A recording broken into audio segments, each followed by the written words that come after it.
Gereja itu adalah kita, komunitas kita, keluarga kita. G2CC adalah kita.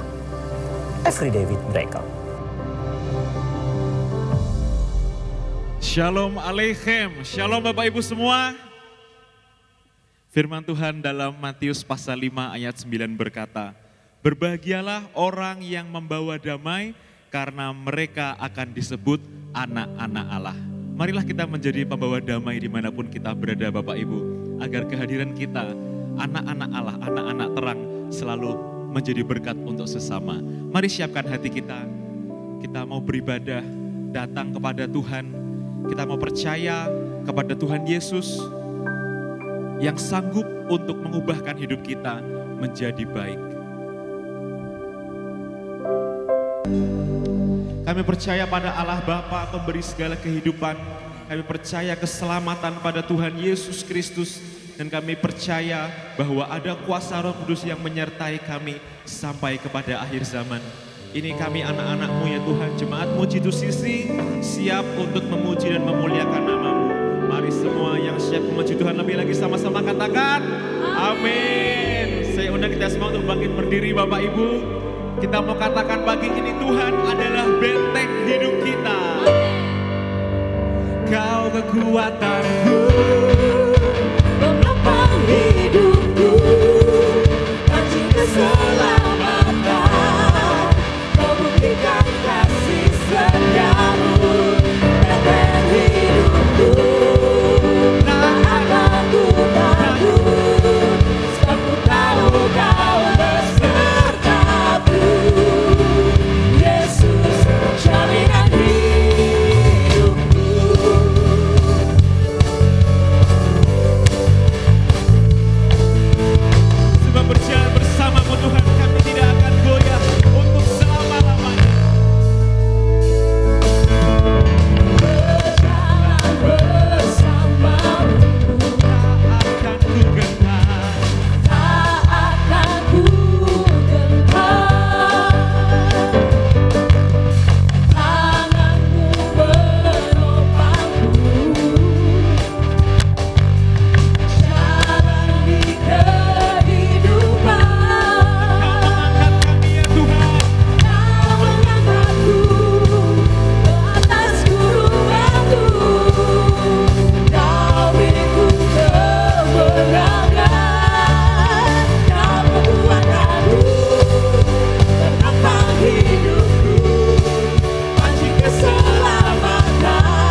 diberkati, amin. Amin. Every day, With miracle. kasih tahu kanan kirimu, kamu orang yang diberkati.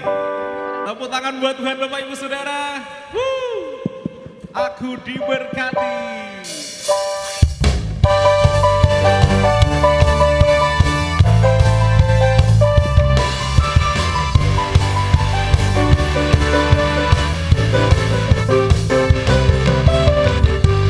Kasih setiamu nyata bagiku, hikmat kebajikan tersedia bagiku. Sebab Allah sanggup limpahkan segalanya, dan anugerahnya sangat besar bagiku. Aku diberkati, aku dilimpahi, karena Allah sanggup untuk menyediakan. Aku diberkati, aku dilimpahi, atas sempurna anugerah Tuhan bagiku. Kami percaya kami adalah orang-orang yang diberkati Tuhan. Haleluya. Sama-sama.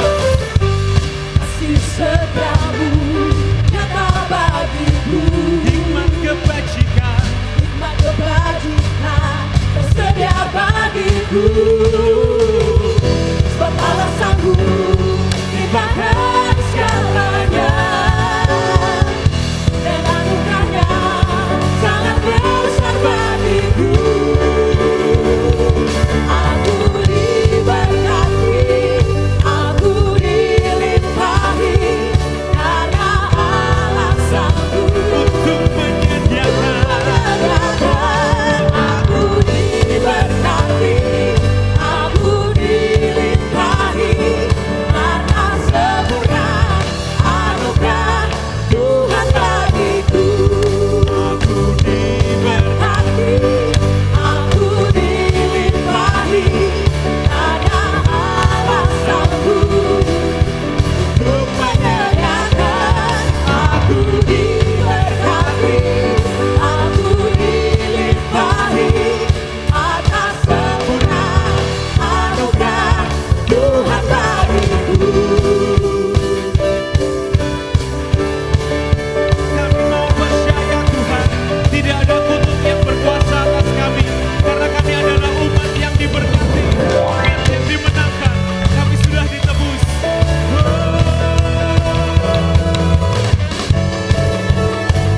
Mari semuanya angkat kedua tanganmu, katakan sebab Allah sanggup. Sebab Allah sanggup limpahkan segalanya, dan anugerahnya sangat besar bagiku. sebab Allah sanggup. Sebab Allah sanggup limpahkan segalanya, dan anugerahnya sangat besar bagiku. Aku diberkati, aku dilimpahi, karena Allah sanggup untuk menyediakan. Aku diberkati, aku dilimpahi, karena Allah sanggup untuk menyediakan. Aku diberkati, aku dilimpahi, atas sempurna anugerah Tuhan bagiku.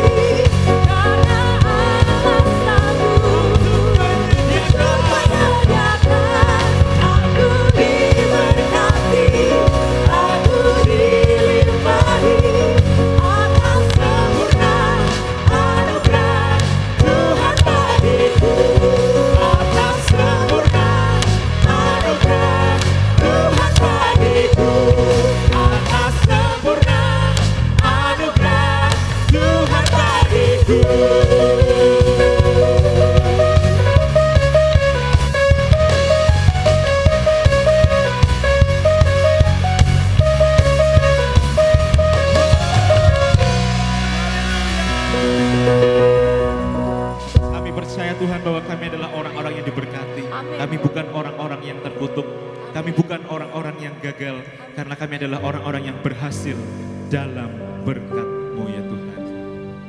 Ini kami mau siapkan hati kami untuk mendengar kebenaran firman-Mu. Nikmatilah penyembahan kami ya Tuhan, bertakhtalah jamah setiap hati kami. Pulihkan hati setiap kami. Kami mau terima kuasa pagi ini. Merindukan bagaimana suasana sorga di dalam hati kami Tuhan. Maka jamah hati kami. Cukup satu jamahan kecil dari Tuhan. Hidup kami akan berubah. Kami sungguh-sungguh merindukan jamaah. Bicara kepada kami dengan firman-Mu. Dan sementara firman-Mu disampaikan, Roh Kudus bekerja di tengah-tengah kami. Ada mujizat, kesembuhan, pemulihan, berkat, ada kelepasan, ada hati yang dibaharui oleh Tuhan. Terima kasih Tuhan.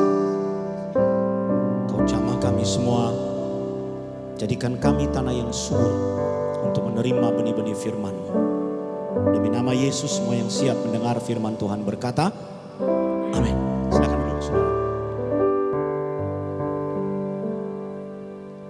Shalom. Hari ini kita akan belajar mengenai iman, saudara-saudara. Kamu akan berbagi pelajaran yang sangat penting mengenai iman, karena ini adalah salah satu dasar dari kehidupan kekristenan. Ketika kita sudah beres dengan masalah ini dan kita akan mempraktikannya, menghidupinya di dalam kehidupan kita, maka kita akan mengalami dampak dari iman yang kita hidupi itu.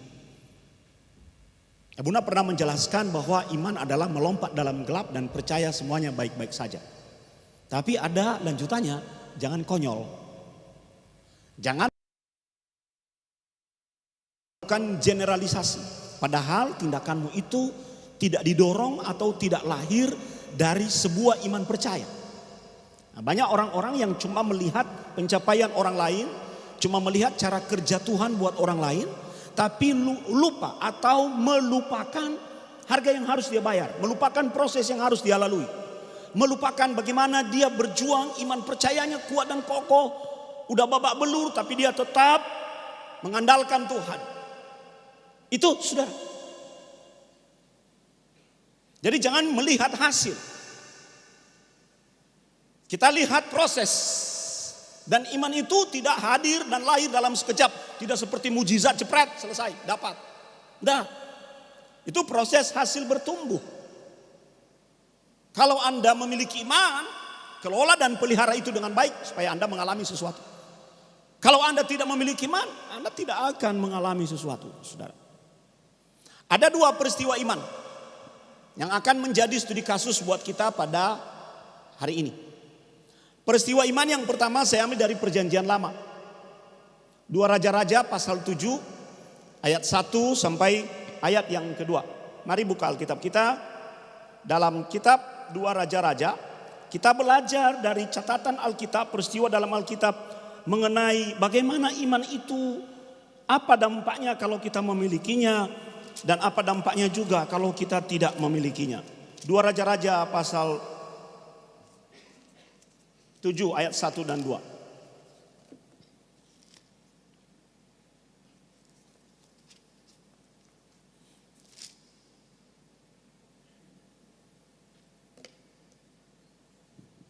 Lalu berkatalah Elisa, dengarlah firman Tuhan. Beginilah firman Tuhan, besok kira-kira waktu ini sesuka tepung yang terbaik akan berharga sesikal, dan dua suka jelai akan berharga sesikal di pintu gerbang Samaria. Apa yang menjadi latar belakang Elisa menyampaikan pesan ini di hadapan raja itu, saudara. Banyak orang yang mendengarnya, disampaikan secara publik. Samaria terkepung oleh tentara Aram. Tentara Aram ini sebuah organisasi para perampok yang establis sebagai sebuah kelompok besar menguasai wilayah itu, yang siap menaklukkan daerah-daerah di sekelilingnya. Bayangkan kalau ada perampok di sekelilingmu, dia tidak akan membiarkan saudara menikmati hasil hidupmu. Dia akan menjajah, dia akan mengintimidasi, dia akan berusaha menyerang saudara dengan cara apapun. Itu sifat perampok. Dan itulah yang dialami oleh Samaria ketika mereka terkepung. Kota Samaria akan ditaklukkan. Karena pengepungan pada zaman itu bertujuan untuk melemahkan apa yang terjadi di dalam. Karena kota kan ditutup. Jadi orang yang di dalam tidak bisa keluar, orang yang di luar tidak bisa menyerang. Bentengnya sangat kuat di masa itu, saudara. Jadi dikepung saja supaya tidak ada akomodasi bisa masuk. Jadi mau sampai kapan? Gitu. Strateginya waktu itu dikepung, ditunggu sampai seluruh kota kelaparan. Dan memang benar-benar mereka berada dalam kelaparan. Tapi karena Tuhan sayang orang-orang itu, maka dia mengirim pesan. Walaupun rajanya jahat, saudara. Dan seluruh Israel di kerajaan utara itu jahat-jahat. Mereka tidak setia dan tidak percaya kepada Tuhan. Mereka dikepung, Tuhan masih mengirim pesan profetiknya melalui Nabi Elisa. Saking parahnya kehidupan mereka, saudara, bahkan mereka memakan, kotoran burung merpati. Tidak ada lagi yang bisa dimakan. Itulah situasi kritis. Dan Tuhan ternyata mengambil alih situasi itu, mau memulihkan keadaan mereka. Dikirim Nabi Elisa kepada orang-orang Samaria. Ada nubuatan, besok kira-kira waktu ini, berarti kurang lebih 24 jam. Sesuka tepung yang terbaik akan berharga sesikal, dan 2 suka jelai akan berharga sesikal di pintu gerbang Samaria. Bagaimana bisa ya? Mereka terkepung, dan bahkan ada nubuatan yang berkata semuanya itu akan berlangsung di pintu gerbang Samaria. Berarti pintu gerbangnya terbuka. Kalau terbuka kan musuh masih di luar. Waktu nubuat ini disampaikan musuh masih di luar, masih mengepung tempat itu. Bagaimana mungkin? Ini yang disebut dengan ujian dalam aspek iman orang-orang percaya. Seringkali kita diperhadapkan pada situasi kritis. Seringkali kita diperhadapkan pada situasi yang benar-benar membawa kita di dalam masalah.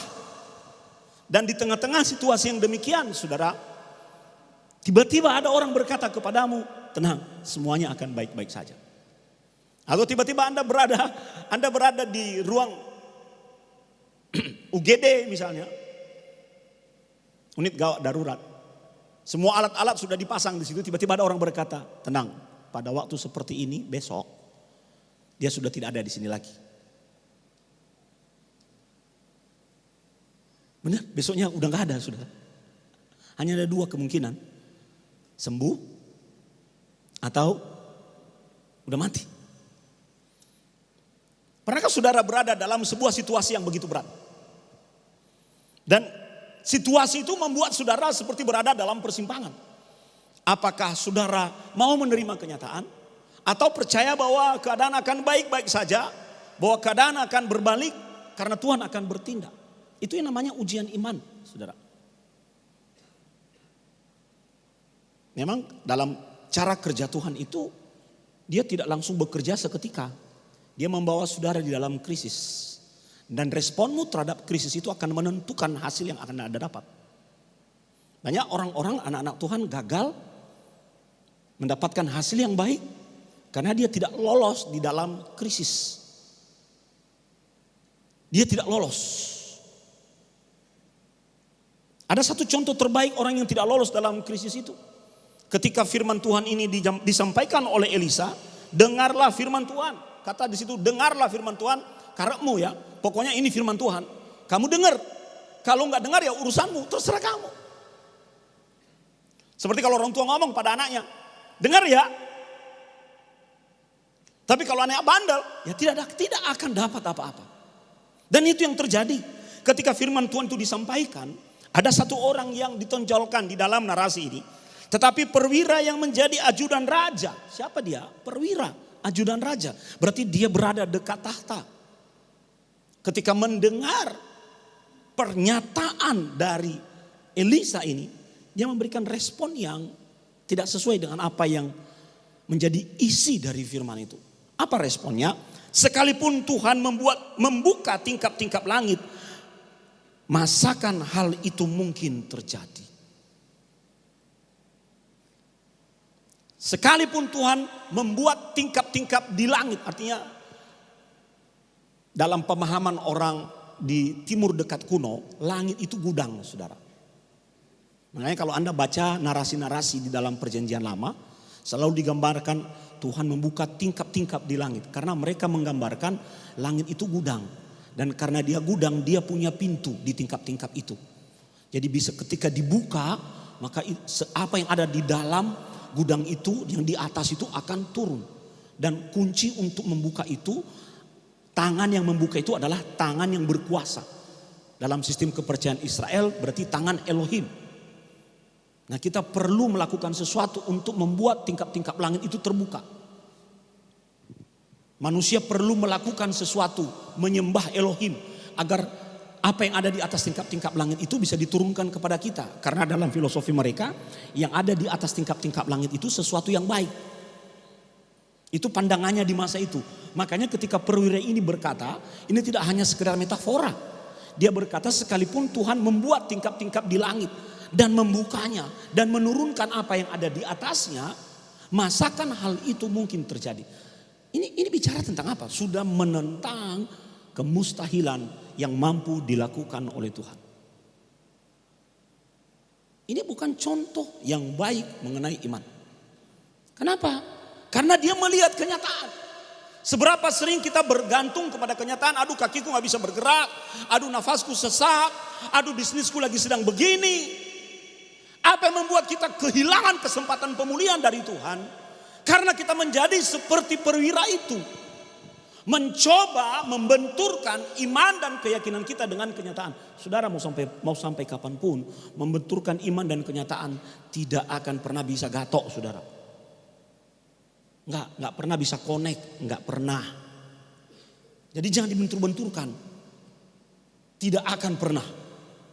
Oleh sebab itu, pelajaran penting bagi kita dari peristiwa ini adalah jangan menjadi seperti perwira ini meresponi perkataan firman.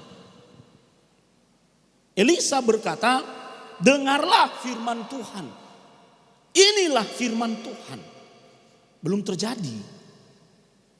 Makanya ketika khotbah jangan ngantuk. Ketika khotbah pikiranmu jangan merajalela kemana-mana. Dengarlah firman Tuhan.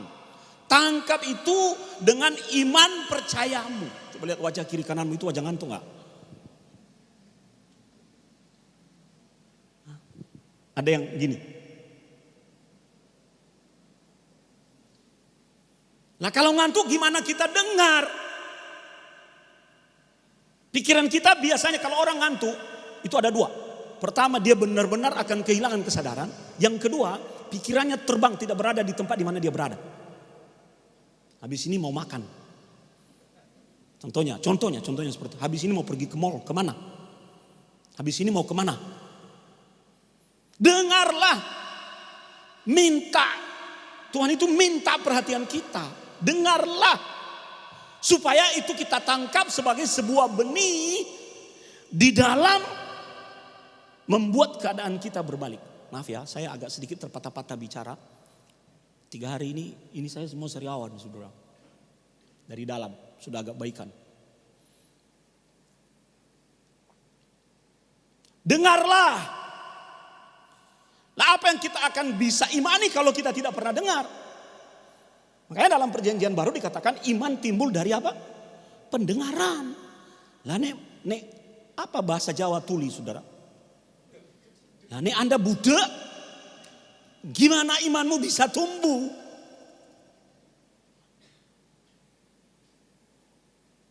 Sebab yang membuat keadaan berbalik, yang membuat apa yang mustahil menjadi tidak mustahil itu adalah Tuhan sendiri. Haleluya. Tuhan. Bukan manusia. Bukan teriak-teriakanmu, bukan. Tuhan, gimana Anda bisa merayu Tuhan agar tingkap langit itu terbuka? Gimana Anda merayu Tuhan agar tangannya ikut bekerja? Kenapa kita beribadah? Bukan hanya sekedar duduk, hadir, setermuka, tidak. Bukan hanya sekedar melayani, tidak. Kita sedang terhubung dengan Tuhan. Abuna berkali-kali mengajarkan ketika Anda mulai menginjakkan kakimu di pintu gerbang gereja, tinggalkan semua masalahmu, tinggalkan semua problemmu, tinggalkan semua pikiranmu yang aneh-aneh di luar sana, masuk di dalam Tuhan dengan satu tujuan, mengalami perjumpaan dengan Tuhan. Titik. Aku mau dapat apa hari ini dari Tuhan? Aku mau dapat apa? Daripada Anda masuk ke dalam gereja, hatimu panas, gak dapat apa-apa, 2 jam waktumu terhilang. Mending gak usah ke gereja. Kita ke gereja itu karena ingin mencari dan mendapatkan sesuatu. Bahkan dalam kepercayaan orang Israel, ketika mereka datang ke bait Allah, menginjak halaman bait Allah itu loh saudara. Ingat lagu Daud yang berkata, lebih baik 1 hari di pelataran daripada 1000 hari di tempat lain. Saat menginjak, baru satu kaki. Begitu masuk, hati mereka udah bersorak-sorak saudara. Udah bersuka cita. Kenapa? Itu adalah kesempatan bagi mereka terputus dengan dunia luar. Dan terhubung dengan Tuhan. Jadi saat masuk dalam pelataran, hubunganku dengan dunia putus saat ini. Karena saat aku melangkah ke dalam baitnya, aku sedang menghadap Tuhan. Ini yang gagal dipraktikkan oleh perwira itu. Gagal. Sehingga apa yang terjadi saudara? Apa yang terjadi? Abdi Allah itu ngomong begini kepadanya. Sesungguhnya engkau akan melihatnya dengan matamu sendiri. Tetapi tidak akan makan apa-apa daripadanya. Berarti ini ada legitimasi. Itu benar-benar akan terjadi.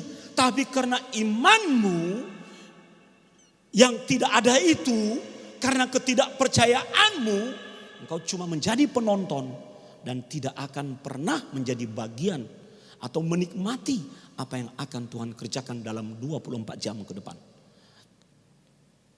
Kita seringkali kehilangan apa yang seharusnya kita nikmati karena tidak percaya. Jelas-jelas perwira ini tidak percaya. Jadi tidak percaya, mujizat tetap terjadi kok saudara. Haleluya. Tapi Anda tidak menikmatinya. Yang menikmati adalah orang lain. Maka kuncinya adalah percaya. Ini peristiwa iman yang pertama. Peristiwa iman yang kedua saudara, ada di dalam perjanjian baru. Mengenai seorang wanita yang sakit pendarahan. Perempuan yang sakit pendarahan tidak boleh berada di ruang publik. Karena hukum Musa berkata dia najis. Dan siapa yang bersentuhan dengan orang yang najis, orang itu ikut najis. Barang yang dia pegang juga ikut najis. Makanya perempuan kalau lewat di jalan yang sedang haid, lewat di jalan, bekas tapak kakinya itu tidak boleh diinjak. Di mana dia duduk nggak boleh diduduki.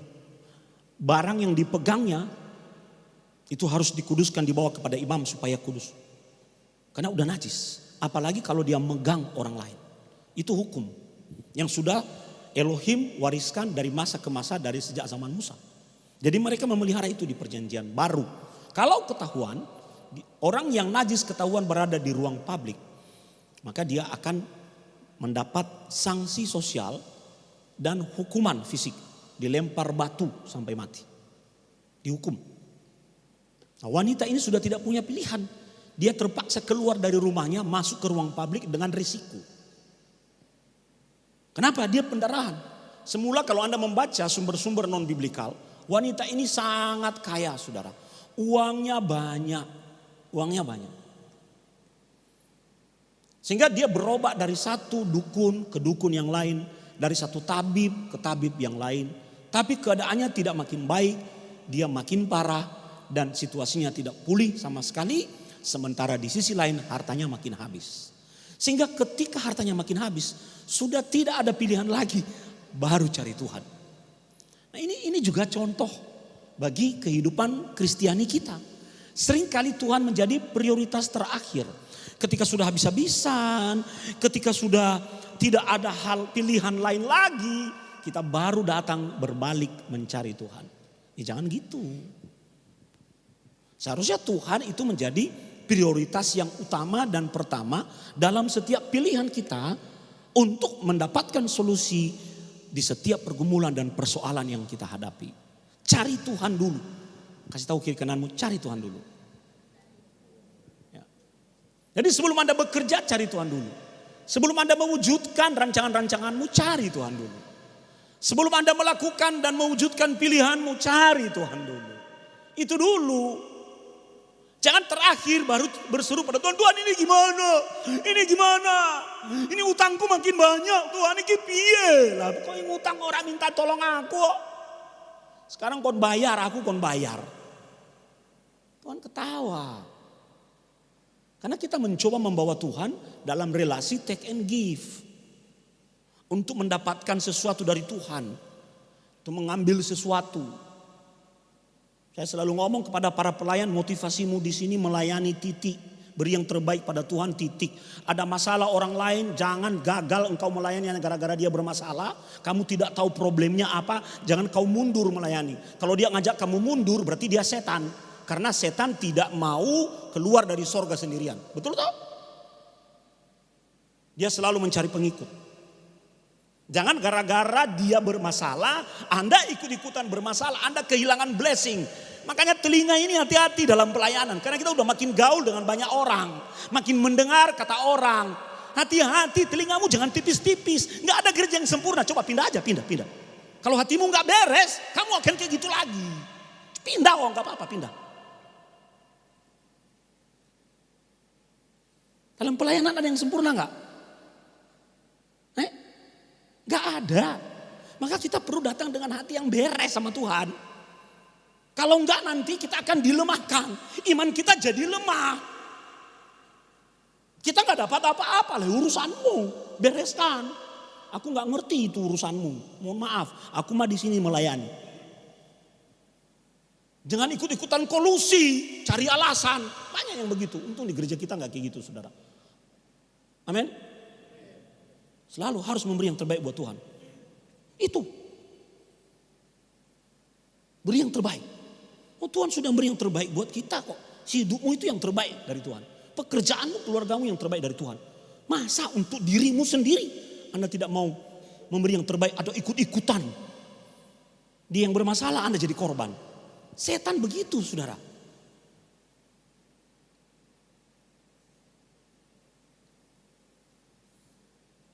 Saya percaya wanita ini dengan uang yang dia miliki, otaknya jalan. Dia mendengar keluarganya, ayo ke dukun sana, ayo ke tabib sana. Keadaannya makin parah. Apa yang terjadi? Ketika dia sudah habis-habisan. Jadi jangan tunggu habis-habisan ya. Amin, amin. Jangan tunggu habis-habisan. Dia ambil resiko masuk ke ruang publik. Dan dia ngomong, asal kujamah saja jubahnya, aku akan sembuh. Memang iman itu harus diperkatakan, saudara. Bagaimana cara menghidupi iman? Perkatakan. Sebab Anda ketika memperkatakan imanmu akan Anda sedang membuat alam roh bergerak. Mengcreate sesuatu yang terkoneksi dengan alam roh. Coba ngomong terus setiap pagi misalnya. Setiap pagi jam 7 pagi dan jam 7 malam. Setiap hari selama 1 bulan. Anda datang depan cermin, kasih tahu, kuraimu elek. Ngomong sendiri pada diri sendiri, mukamu elek, elek, elek, elek. Foto dulu, foto profile sebelum ngomong itu, lalu buat foto profile sesudah ngomong itu. Lihat, itu terjadi loh. Karena perkataan itu berkuasa. Lah bayangkan kalau yang keluar dari mulutmu adalah hal yang negatif. Itu ditunggangi oleh setan. Nah, jangan pikir orang lain yang merasakan dampaknya. Ingat loh, apa yang kita tabur itu kita tuai loh. Hati-hati. Ketika kita menghakimi sesuatu, kita sedang harus siap loh akan dihakimi dengan cara yang sama. Mungkin kita memiliki sejumlah alasan membenarkan sikap kita, mengomongkan sesuatu. Tapi hati-hati, kalau hatimu gak beres, tinggal tunggu waktu.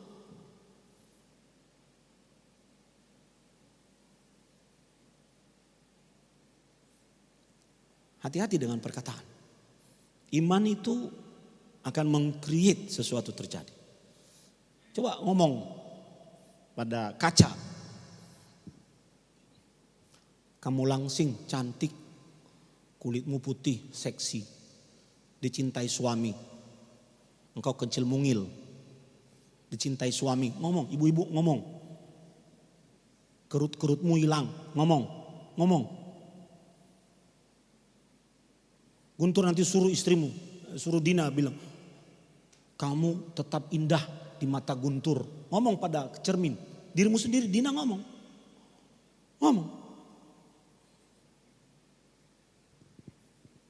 Terjadi loh. Sudah setengah tahun ini saya selalu bilang rambut tumbuh. Lihat nih. Mulai tumbuh toh? Sudah mulai ada kecil-kecil. Dulu ini meranggas. Sekarang hitam. Makanya jangan terlalu disorot-sorot kamera belakangnya ini. Nggak apa-apa. Udah saya doain tumbuh. Udah mulai tumbuh kecil-kecil. Tumbuh loh. Ini Anda marah pada anak wajar. Betul toh? Tapi jangan kutuk yang keluar dari mulut. Anak setan. Kowe setan. Mati kowe. Loh giliran mati Anda nangis-nangis loh. Kamu anak yang cerdas. Kamu anak yang mulutnya tidak cerewet. Ngomong. Anak yang rajin. Kenapa Abuna selalu ngomong, kamu beri yang terbaik buat Tuhan. Melayani Tuhan adalah kehormatan. Abuna sedang melemparkan perkataan positif dalam spiritmu. Supaya anasir-anasir jahat dari rohmu itu menyingkir. Imani, beri yang terbaik buat Tuhan. Ada lo yang pernah ngomong saya, omong tok. Lah bagaimana dia bisa dapat? Untung orang itu gak di gereja kita lagi. Ada dulu satu pelayan mimbar saya saudara. Aduh ampun bener. Makan hati. Omongannya negatif, dia nyebar hal busuk kepada orang lain. Saya diam aja. Suatu kali kami pelayanan. Keyboardnya gak bunyi saudara. Gak bunyi. Ternyata dia cabut powernya. Lalu dia hanya tempel sedikit. Dia mau boykot. Akhirnya hidupnya sekarang apa? Terlunta-lunta. Kirim-kirim kode ke Abuni. Mau balik lagi ke Jitu Sisi. Oh gak bisa. Yang begitu-begitu udah jelas pemberontakan. Udah gak bisa. Mohon maaf. Cari tempat lain. Kamu gak cocok di sini. Kalau udah pemberontakan, ketidaktaatan, kalau udah agenda, hidden agenda, gak cocok kita. Gak cocok. Cari tempat lain yang mungkin cocok buatmu. Saya nasihati begitu. Bahkan dia udah nyebar racun kemana-mana. Ada 2 keluarga pindah dan dia kok ngomel-ngomel. 2 keluarga akan ada yang pindah dari gereja ini. Lah kok senang tuh nek pindah? Gitu? Itu bukan perkataan iman. Harusnya rangkul mereka, anak apa? Lapor. Bukan malah. Apa itu? Itu cocok jadi tukang sate itu. Jadi setelah kerusakan yang dia timbul, kita doakan dia, kita lepas dia. Tiket pulang pun saya belikan satu keluarga. Nyoh, ini tiketmu, beli. Karena sudah tidak bersama-sama dengan kami, dia harus nginap di hotel. Ini biaya hotel.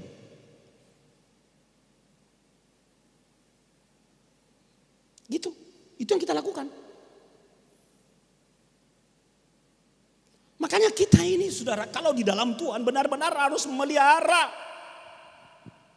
aspek iman ini. Kalau tidak, masalah itu banyak. Kita bergaul dengan banyak orang yang mungkin bisa melemahkan iman kita. Betul ya? Betul enggak? Mari kita lihat saudara, kita evaluasi. Ada 4 level iman itu.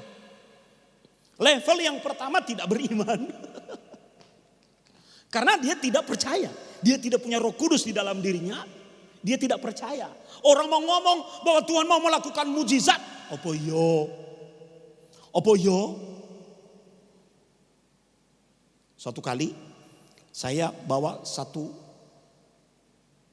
pengusaha kayu. Wah, berarti kan pengusaha kayu kan duitnya akeh. Kau lilen. Ini tauke, saudara. Tauke. Tauke ini rupanya berpengaruh. Bahkan dia tidak tidur di hotel kami nginap. Dia pilih hotel sendiri. Jadi kami terpisah dari rombongan main grup itu terpisah dengan dia. Jadi harus nunggu dia datang dulu baru nanti bus berangkat. Saya masih oke lah. Itu aturannya, itu urusannya kan dengan travel. Ya wes. Dia datang bersama istri dan 2 orang anaknya. Lalu 1 maminya. Tapi begitu sudah mulai saya khotbah, apa yang terjadi? Dia di depan saudara langsung ambil kantongnya, dia ambil rokok.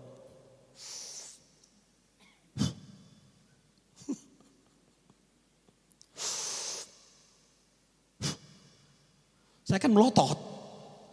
Saya tidak melarang orang merokok. Ya kamu memang merokok, ya selesai ibadah itu ada tempat merokok. Nanti malah saya gabung di situ malah join sambil ngajak ngomong gitu loh. Orang enak toh, karena dia merokok saya nggak merokok, nggak enak, akhirnya dia matiin sendiri rokoknya. Nggak apa-apa Pak, merokok aja nggak apa-apa. Saya ngomong sama istrinya, Ci, kalau Koko merokok nggak apa-apa, tapi jangan pada saat kita ibadah, karena di gereja ini ada larangan dilarang merokok. Nanti yang kena pendetanya atau travelnya. Mungkin dia sampaikan kepada suaminya. Di sisi yang kedua bukannya berhenti. Dia pergi di belakang, pindah dari depan ke belakang. Lalu jalan-jalan sementara saya khotbah, dia borok begini. Itu begitu sama saya saudara. Jadi dia sengaja udah panas hatinya. Karena udah duitnya banyak, tauke. Ada pendeta, kan pendeta itu sama dia kan antri saudara. Betul toh? Di mana ada gula, di situ pasti semut, antri. Nah, saya bilang saya bukan tipikal yang seperti itu. Sorry coy, sorry. Fernando, kamu salah dengan pendeta yang satu ini. Mainnya nggak kayak gitu saya. Jadi saya nggak. Akhirnya istrinya datang. Abuna, tolonglah dekatin suami saya. Wah, atos ya Ci. Suamimu atos. Tolonglah biar Roh Kudus menjamah dia. Lah, saya makan siang kan bawa nampan makanan itu, dia duduk di situ, saya ikut makan. Halo kok, ayo join ya, saya ikut makan ya di sini ya. Dia lihat saya, yang langsung ambil makanannya dia pergi. Waduh, nggak nguati benar saudara. Pernah saudara berhadapan dengan yang seperti itu? Pernah? Abuna sering, apalagi sejak jadi gembala. Tapi saya oke lah. Saya doakan dia, Tuhan jamah hati Bapak ini, berkati Bapak ini Tuhan. Ternyata dia belum mengenal kekristenan. Jadi wajar sikap orang yang seperti itu, tidak beriman. Tidak beriman. Tiba-tiba ketika kami tiba di Galilea, dia siapa yang mau dibaptis? Dia orang pertama angkat tangan, gantian pendetanya yang kaget. Loh, serius? Saya tanya istrinya, Ci, bojomu apa? Aneh tapi nyata. Lah nggak tahu Abuna, sejak di jalan salib nangis-nangis terus, hanya gengsi sama Abuna dihapus air matanya. Sampai di kamar dia nangis-nangis, dia merasa berdosa. Lalu dia bilang besok aku mau baptis. Nah ditanya, lah itu masih merokok piye? Nah aku tanya, Abuna nggak mau baptis orang yang merokok. Aku siap berhenti merokok. Wah, berikan kemuliaan buat Tuhan, saudara. Jadi jangan marah pada orang yang belum memiliki iman. Anda sudah punya nggak? Pasti semua sudah punya, karena kita warga gereja kok. Betul toh? Jadi kalau ada orang di luar sana menjengkelkan saudara, hatimu panas. Nggak level coy. Masa Anda jadi kehilangan blessing hanya gara-gara melihat ulahnya yang begitu. Kan kita yang diberkati. Ingat lagu tadi. Aku diberkati. Jangan lihat jam ya. Saya akan khotbah 3 jam. Karena setelah ini kita makan. Jadi aman. Abuna ulang tahun. Aman. Yang ke-17. Ingat tahu? Ini saya ini sambil khotbah. Tahan-tahan nafas supaya perutnya gak terlalu gimana ke depan itu.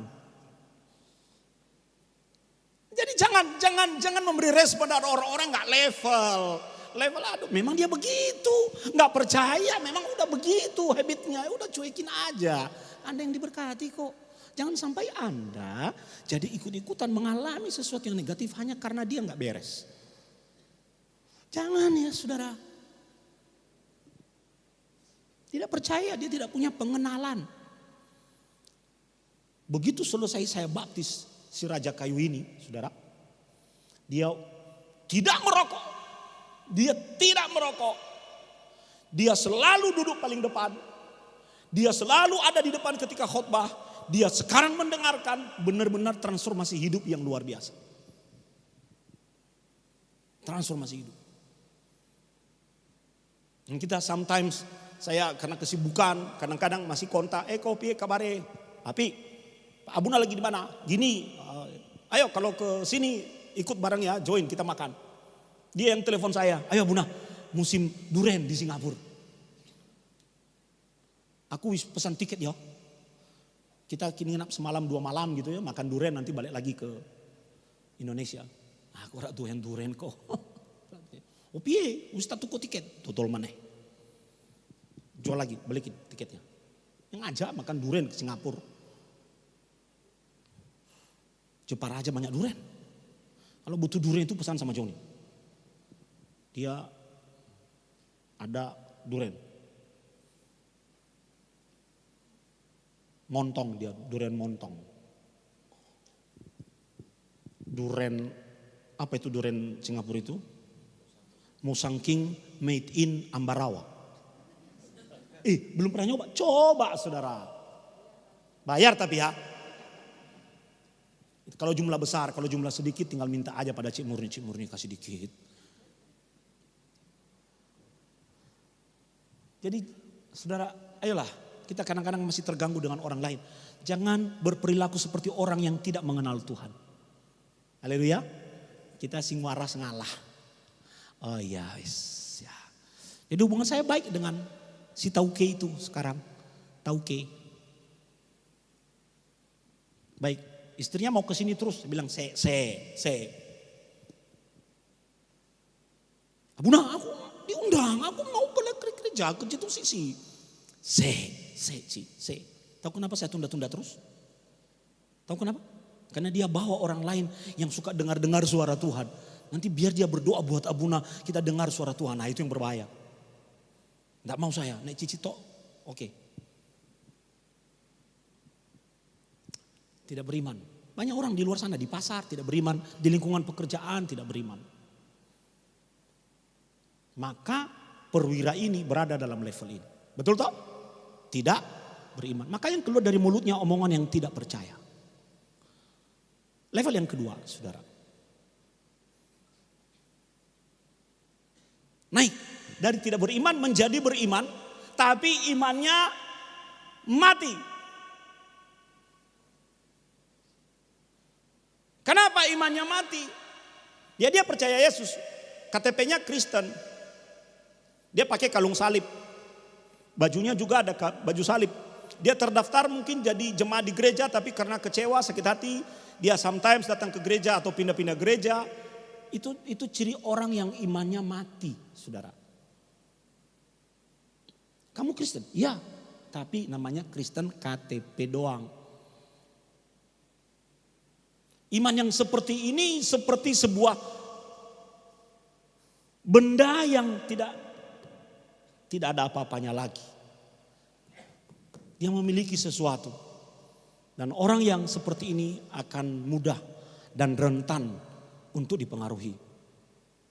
Dia bisa berpindah kembali kakinya ke level 1.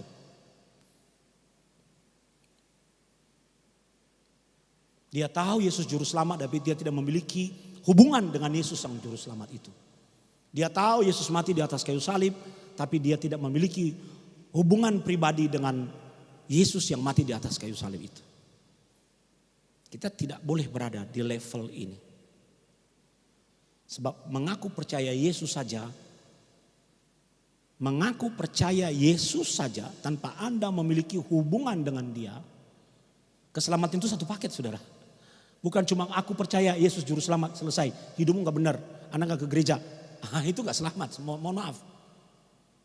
Anda mengaku dengan mulutmu Yesus juru selamatmu, harus diikuti oleh hidupmu. Hidupmu yang dibaharui, terhubung dengan Tuhan, membangun hubungan, baca kitab suci, doa tiap hari. Kita tidak boleh berada di sini, saudara. Jangan baru kalau ada masalah baru cari Tuhan. Jangan. Kita mungkin berada di level yang ketiga. Level yang ketiga bicara mengenai iman yang tumbuh. Karena iman itu adalah sebuah benih, saudara. Anda mendengar firman Tuhan, imanmu ditancapkan, dilempar. Dan benih itu kan Alkitab berkata ada 4 jenis tanah toh. 3 jenis tanah yang buruk, 1 jenis tanah yang baik. Nah, jadikan dirimu tanah yang baik. Terima benih itu. Benih yang baik, benih firman. Bukan benih gibah yang mereduksi imanmu. Benih yang baik. Yang jenis ini aku akan terima, yang jenis ini aku tolak. Tidak boleh. Sebab hidupku adalah tanah yang baik. Apapun benih yang ada di dalamnya bisa tumbuh, saudara. Kalau tanah yang baik, maka pastikan benih itu benih yang baik. Bagaimana caranya membuat iman kita berkembang? Kita harus tinggal di dalam Tuhan. Dengan cara apa? Terhubung dengan gereja lokal, melayani, membaca firman Tuhan, ya, memenuhi pikiran dengan kebenaran-kebenaran Alkitab. Jangan baru bacanya saat Anda sakit, ya. Jangan baru baca Alkitab kalau Anda lagi saat Anda punya pergumulan. Semua ayat-ayat pergumulan di stabilo, saudara. Tapi giliran pergumulan sudah selesai, nggak dibaca lagi. Jangan. Kita harus dewasa di dalam iman itu. Apapun yang terjadi dalam hidup ini, kita harus tetap percaya bahwa Tuhan akan bertindak. Haleluya. Nah, mari, mungkin kita berada dalam level ini. Pemain musik maju ke depan. Ini tahap pendewasaan. Mengapa kita mendengarkan firman Tuhan? Karena firman Tuhan itu akan membentuk iman yang ada di dalam diri kita bertumbuh. Kalau pertumbuhannya nggak baik, di-cut oleh firman. Supaya tumbuh baik dan sehat. Mengapa ada firman yang keras? Supaya kita disadarkan. Disadarkan. Oh iya, saya salah. Jangan tersinggung kalau Abuna khotbahnya keras. Jangan berkata Abuna sengaja nyinggung saya. Ya memang untukmu. Gitu. Ada orang tersinggung Abunanya gara-gara status WA saya. Loh, yang lihat-lihat, suruh lihat-lihat status WA saya siapa? Pak Sony lagi membicarakan saya. Loh, apa saya sebut namamu? Nah itu level orang masih di level tahap kedua. Betul toh? Tapi orang di level tahap ketiga, status Abuna hari ini mantap, keras, tapi menegur saya. Itu orang di level yang ketiga. Saya akan perbaiki diri. Saya akan perbaiki diri. Karena iman itu perlu didewasakan. Seperti anak kecil yang barusan bertumbuh. Kecil lahir dia tumbuh. Coba anakmu jadi kontet. Ya, tumbuh, dewasa. Sebab Anda tidak akan pernah mengalami mujizat dari Tuhan kalau imanmu tidak tumbuh. Makanya kita perlu tanaman aja disiram dengan air toh. Disiram dengan jadi pulih kembali. Nah, yang menyiram itu apa? Doa. Yang menyiram apa itu? Firman. Jangan cuma datang ke gereja karena mau kawin. Ada itu. Tapi untung di sini nggak ada yang demikian. Ada itu.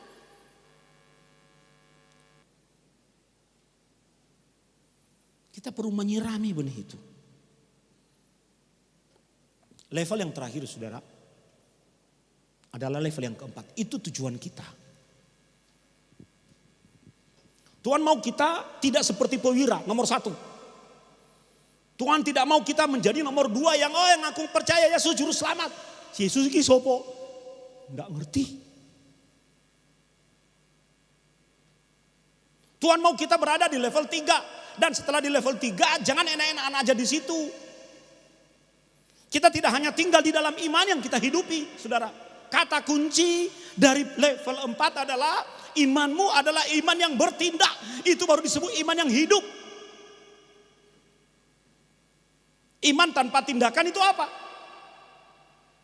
Mati toh. Iman yang hidup adalah iman yang bertindak. Setelah kita siramin, kita taruh firman, kita cari iklim rohani, maka iman itu makin tumbuh, dewasa. Tuhan ikut bekerja mendewasakannya. Berbuah, buahnya apa? Tindakan.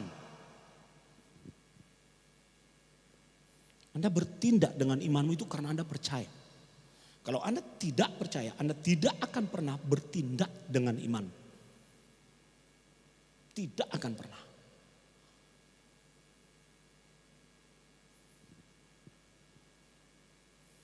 Tidak pernah.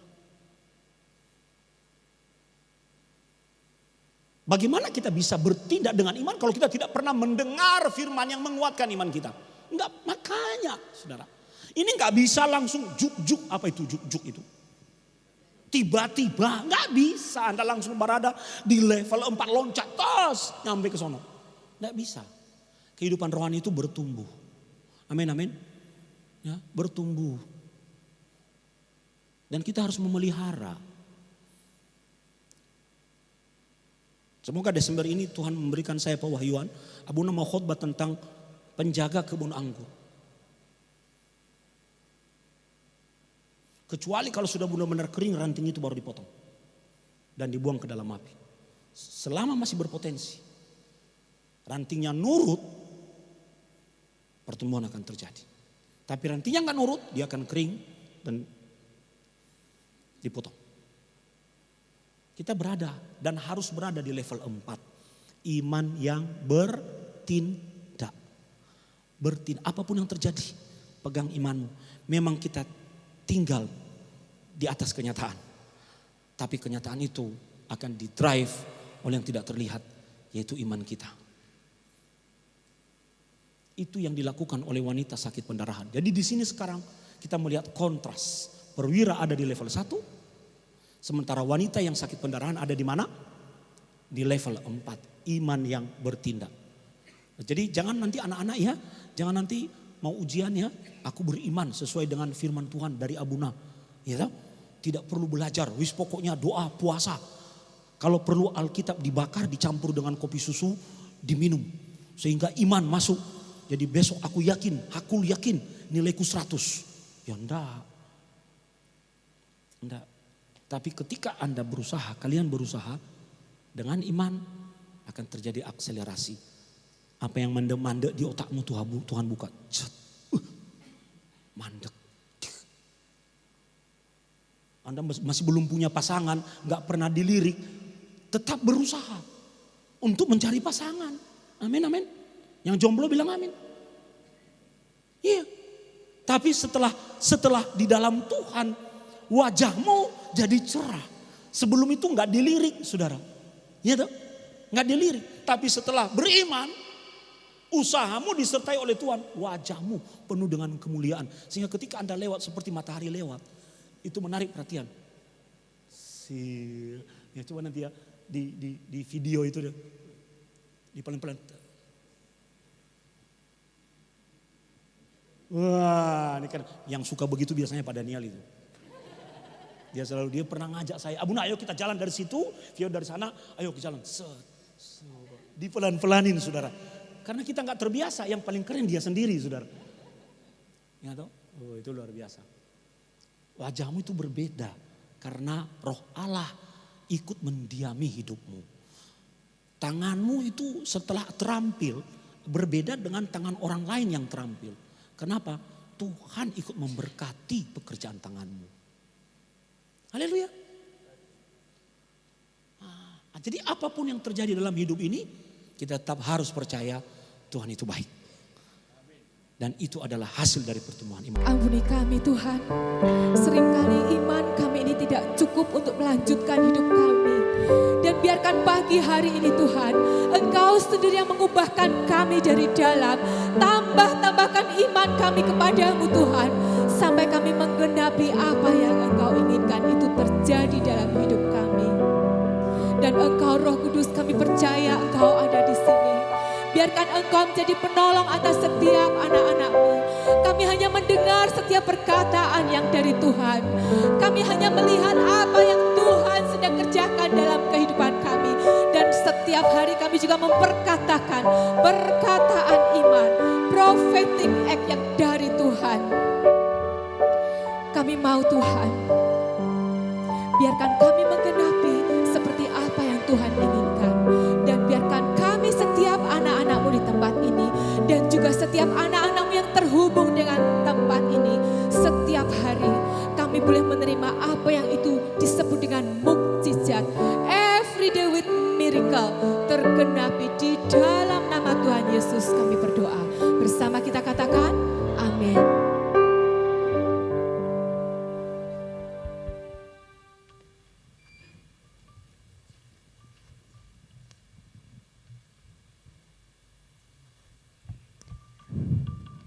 Shalom Bapak Ibu diberkati dan firman Tuhan pagi hari ini.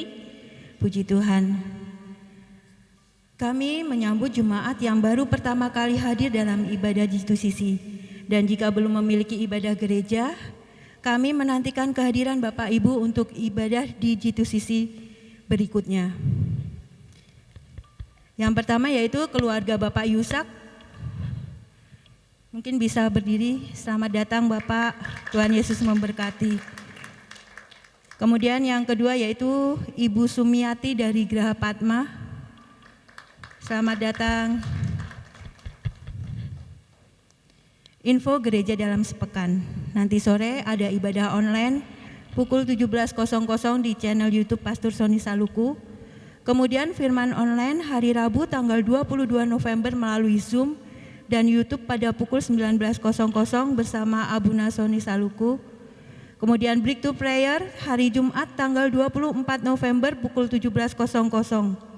Dan ibadah Youth hari Sabtu tanggal 25 November pukul 16.30. Kemudian ibadah sekolah minggu tanggal 26 November pukul 07.00 di halaman gereja. Dalam rangka perayaan Natal kita juga akan mengadakan donor darah yang akan dilaksanakan pada tanggal 2 Desember pukul 9.00 di G2CC. Kepada Bapak Ibu yang berkenan untuk mengikuti donor darah, bisa menghubungi Ibu Aurel setelah ibadah ataupun via chat yang sesuai dengan nomor yang ada di layar LCD. Kemudian kami Gembala dan seluruh sidang jemaat mengucapkan selamat kepada Ananda Kesia yang baru saja wisuda di Sarjana Akuntansi. Selamat ya Kesia, Tuhan Yesus memberkati. Mengucapkan selamat ulang tahun dan selamat ulang tahun pernikahan kepada Bapak Ibu yang merayakannya minggu ini. Tuhan Yesus memberkati dan memberikan umur panjang. Menghimbau bagi Bapak Ibu Saudara ataupun ada anggota keluarga yang sedang demam, flu, batuk, pilek tidak diperkenankan untuk mengikuti ibadah secara onsite. Harap mengikuti ibadah secara online. Tetap menerapkan protokol kesehatan dimanapun kita berada dan beraktivitas. Demikian info gereja dalam sepekan. Tuhan Yesus memberkati. Salam. Terima kasih Kak. Anak-anak sekolah minggu belum naik. Selamat buat Kesia ya. Finally, mana Kesia? Maju ke depan. Wah, yeay. Setelah ini kerja, merit. Nah, nanti urusan pasangan hidup cari sama Abuni, minta sama Abuni aja. Sini. Sudah sarjana akuntansi. Kesia adalah anak dari Bapak Haryanto dan Ibu Haryanto. Ya, Abuni akan memberikan ucapan selamat buat Kesia dari jemaat.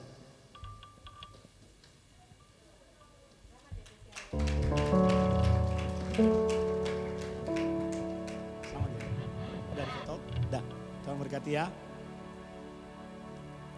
Lalu Bapak Ibu kita ada sekali 3 bulan itu kita ada acara donor darah. Siapa yang gagal kemarin itu yang donor darah itu? Ayo jangan itu dulu ya, apa itu gagal gara-gara HB-nya ya? HB. Jadi ada larangan toh mau donor darah, ada larangan apa ya? Obat-obatan nggak boleh supaya HB-nya tidak bermasalah, apalagi itu. Menstruasi tentu tidak boleh, apalagi usia. Enggak ada kemarin, Pak besok harus begini, istirahat yang cukup. Ya. Supaya cukup memenuhi standar dari Palang Merah, kita bisa menjadi berkat melalui darah yang kita miliki. Juga sudah mulai latihan bahwa di dalam doa Bapak Ibu latihan-latihan untuk menjelang Natal. Kita Natal tanggal 24, tanggal 25, lalu All and New tanggal 31, lalu KKR Tahun Baru tanggal 1. Abuna ingatkan tanggal 1 seperti biasa Abuna akan berdoa untuk setiap pekerjaan, setiap jemaat bahwa yang berhubungan dengan pekerjaan. Kemarin ada jemaat tanya, Abuna aku kerja di bengkel, aku usahaku bengkel, apa yang harus aku bawa? Ya, bawa kunci Inggris. bawa permotor, bawa angkat di hadapan Tuhan. Karena sampai dengan hari ini apa yang kita doakan Tuhan benar-benar bekerja di tengah-tengah jemaat. Jadi kalau bisnisku catering Abuna, apa yang harus bawa? Bawa panci. Ya, bisnisku mesin fotokopi, pieko, go mesin fotokopi nih. Buku atau kertas bawa. Pak Andreas saya selalu membawa bisnisnya suun. Dia membawa suun. Yang Ayub bisnisnya beras, Indomie, dia bawa beras. Angkat di hadapan Tuhan.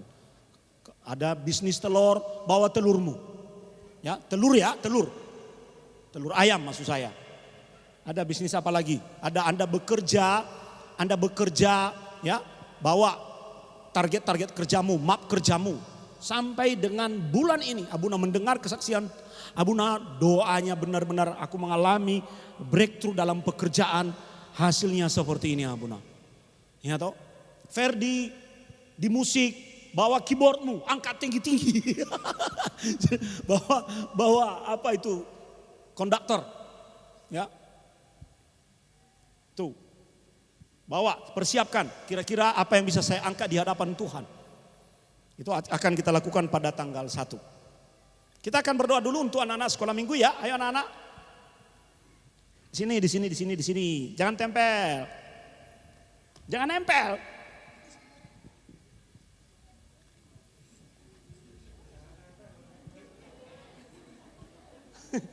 Ini kok bau keringat semua gini. Oh. Ini ya ampun. Habis nari ya. Ya toh, basah bajunya. Mundur 2 langkah, gerak. Ayo mundur 2 langkah. Oke, kita angkat tangan kita berdoa untuk anak-anak kita. Bapa, dalam nama Yesus kami berdoa untuk anak-anak kami. Pakai mereka dan persiapkan mereka sebagai anak-anak yang hebat. Punya masa depan yang baik. Dan yang terlebih Tuhan, kami rindu sejak kecil mereka memiliki iman yang bertumbuh di dalam Tuhan. Berkati hidup mereka Tuhan. Mereka akan menjadi terang dimanapun mereka Engkau tempatkan di keluarga. Mereka akan menjadi kesaksian yang hidup. Dan melalui anak-anak kami ini ada banyak jiwa-jiwa akan dimenangkan. Pakai mereka Tuhan, berikan juga kepada mereka tubuh yang sehat. Jauhkan mereka dari sakit penyakit. Kami percaya anak-anak kami ini diproteksi oleh Tuhan. Tidak ada orang anak-anak kami yang terikat pada game dan sebagainya. Sehingga mereka bisa fokus untuk sesuatu yang menjadi studi, pekerjaan atau apapun di dalam kehidupan mereka. Kami mengucap syukur Tuhan untuk masa depan yang baik bagi anak kami. Persiapkan juga anak kami ini untuk Natal sekolah minggu tahun ini. Kami tahu Tuhan akan bekerja melawat kami semua dan mempersiapkan satu generasi ilahi yang luar biasa. Demi nama Yesus sama-sama kita katakan Amin. Amin. Haleluya. Kita berdoa buat yang ulang tahun. Hari ini wedding anniversary Pak Yo dengan Bu Cepi. Terus Novi juga, Novika, iya tahu Novika urut-urutan dengan weddingnya. Novika 16 ya? Ayo sini. Siapa lagi yang ulang tahun? Cepi, Pak Yo, Henry kan? Geser sini, kapalnya berat sebelah. Siapa lagi? Oke, mari kita bangkit berdiri Bapak Ibu. Kita nyanyi dulu ya. Cerita ya. Happy birthday, happy birthday to you. Umur panjang di tangan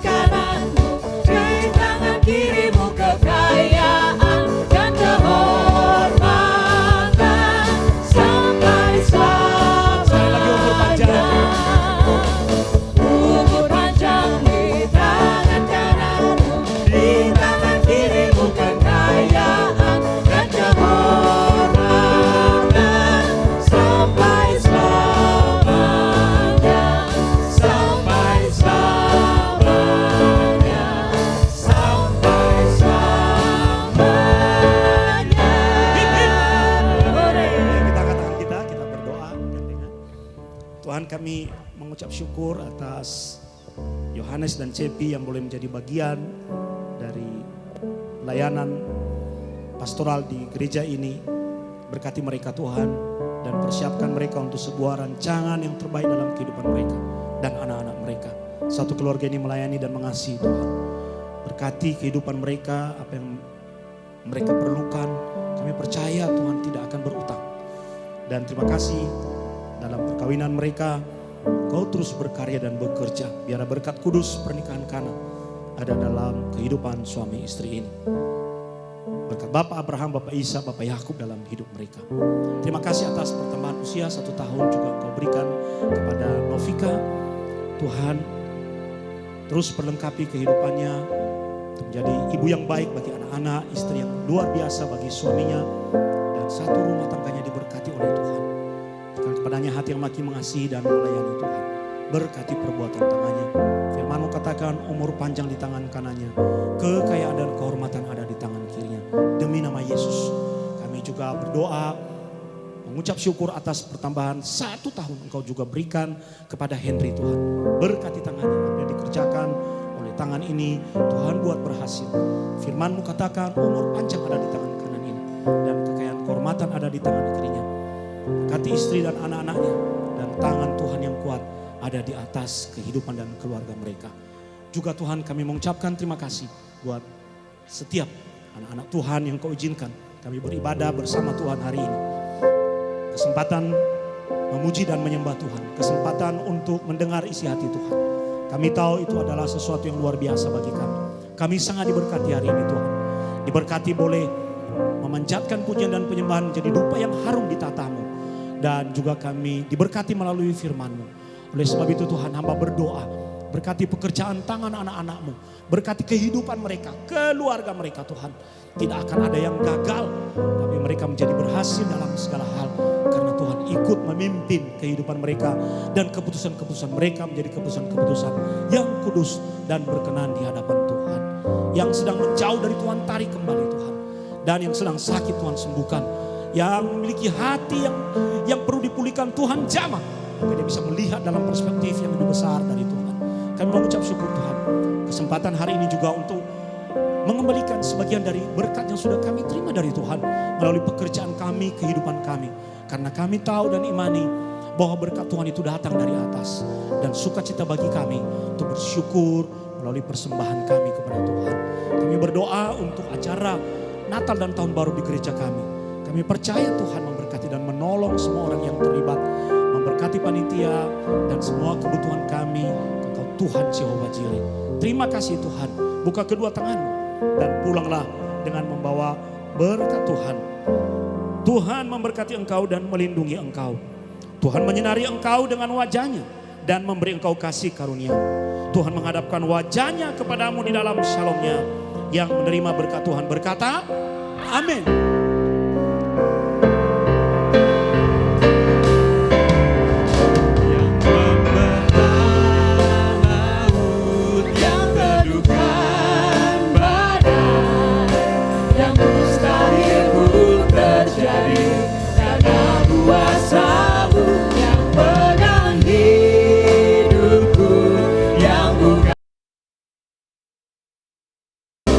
Kau membuatku Jesus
Mari Bapak Ibu bagi Abuna. Mari kita angkat tangan. Bapa di surga, di dalam nama Tuhan Yesus, seperti Salomo ketika naik tahta Tuhan, dia menghadap Engkau. Juga seperti saat dengan kondisi, posisi, jabatan akademik yang tertinggi yang ada di Indonesia. Dia ada di puncak Tuhan, seperti Salomo saat ini. Maka berikanlah hikmat yang daripadamu ya Tuhan, untuk Abuna.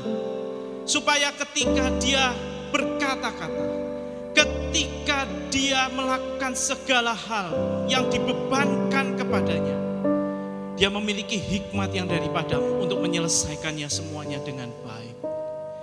Demikian juga Tuhan, berikanlah hati seluas alam semesta, sedalam lautan kepada Abuna.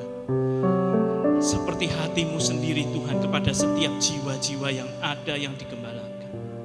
Dan terhadap semua permintaan yang tidak terucap, kiranya Tuhan berkati dan berikan ke dalam hidup Abuna. Supaya hidup Abuna menjadi berkat, bukan hanya bagi gereja Indonesia, tetapi juga bagi bangsa-bangsa di luar sana. Permuliakanlah nama Allah di dalam hidup Abuna. Barang siapa percaya, di dalam nama Tuhan Yesus Kristus berkata, amin. Amin. Terima kasih Bapak Ibu. Tuhan memberkati. Ada jamuan makan di bawah. Selamat menikmati berkat Tuhan. Haleluya. Silakan duduk Bapak Ibu, silakan ambil saat teduh. Happy, happy, happy, happy birthday to you. Wish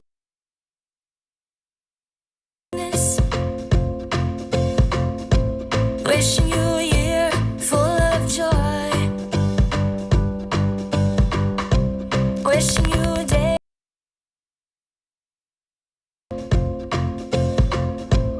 Wishing you a full year to enjoy. Happy birthday to you. Happy birthday to you. May all your wishes come true. Happy, happy, happy, happy birthday to you. Happy birthday to you. Happy birthday to you. May all your wishes come true. Happy, happy, happy, happy birthday to you.